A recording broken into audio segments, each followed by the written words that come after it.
murderers stayed. For days, they slept beside the rotting dead. The isolated farmstead of Hinterkaifeck, nestled in rural Bavaria, Germany, became the scene of a perplexing, brutal, and unsolved crime. On the evening of March 31st, 1922, 6 inhabitants were brutally murdered, their lives extinguished with chilling efficiency and a baffling motive. Undiscovered for several days, the killings captivated many, evolving into a macabre legend permanently etched into criminal history.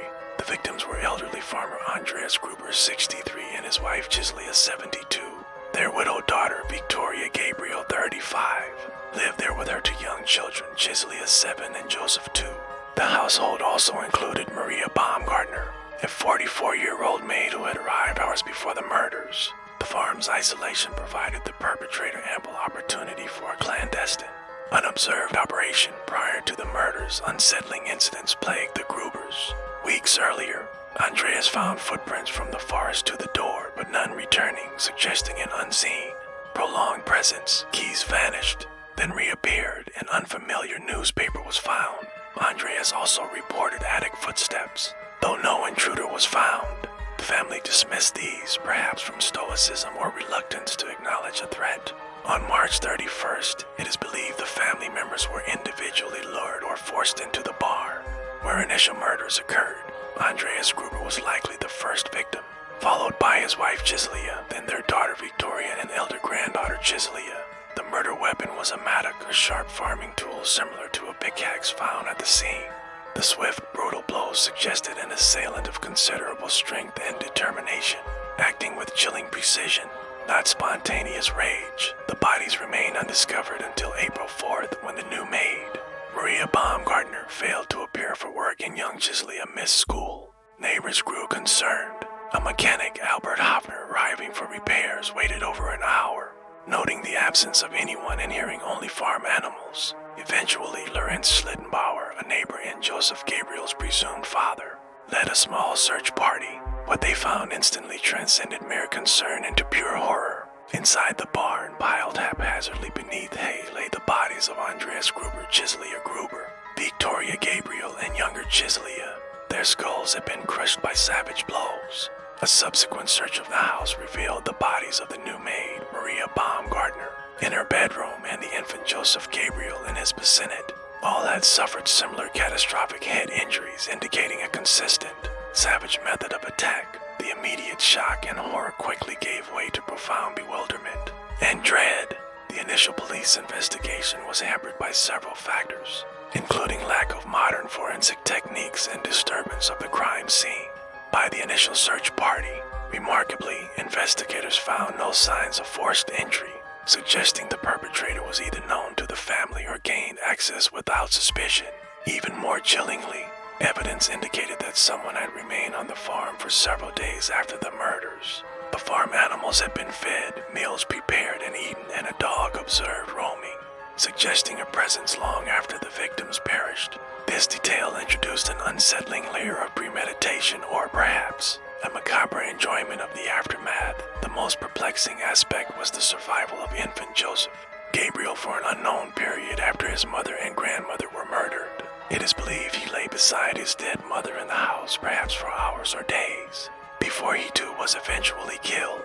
This calculated delay in the child's murder adds a particularly sinister element to an already horrific crime, raising profound questions about the killer's psychology and motivations. The sheer brutality combined with the apparent post-mortem occupation of the farm left investigators deeply perplexed, defying conventional criminal analysis. Numerous theories have been put forward. Over the decades, none entirely satisfactory. Robbery was an early consideration, but although some valuables were missing, the primary motive seemed to transcend mere theft. Given the lack of forced entry and the killer's continued presence, a crime of passion or revenge was also explored.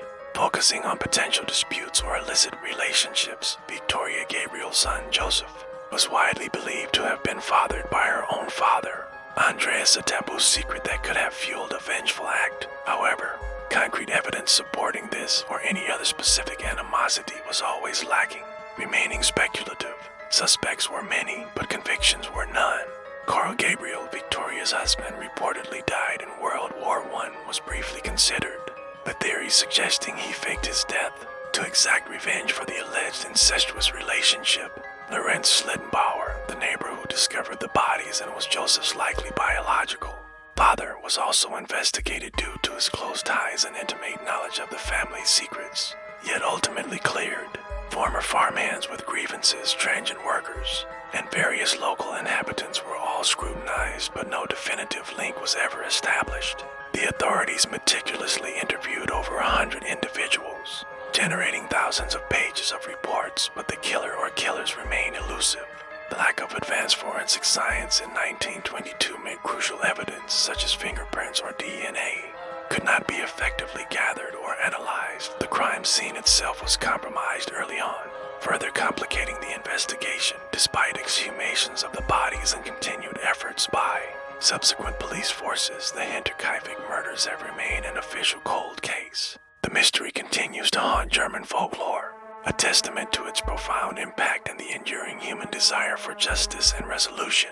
The Hinterkaifeck murders serve as a grim reminder that some crimes, despite extensive investigation, refuse to yield their secrets. The silence of the isolated farm, the brutal efficiency of the killings, and the chilling detail of someone living among the dead for days combine to create a truly unique and terrifying enigma. It is a story perpetually recounted, yet perpetually unresolved. A dark stain on the idyllic Bavarian landscape, forever synonymous with unanswerable questions and an unparalleled horror that unfolded on March 31st, 1922. If this mystery gave you chills, subscribe to the channel and like the video for more true stories.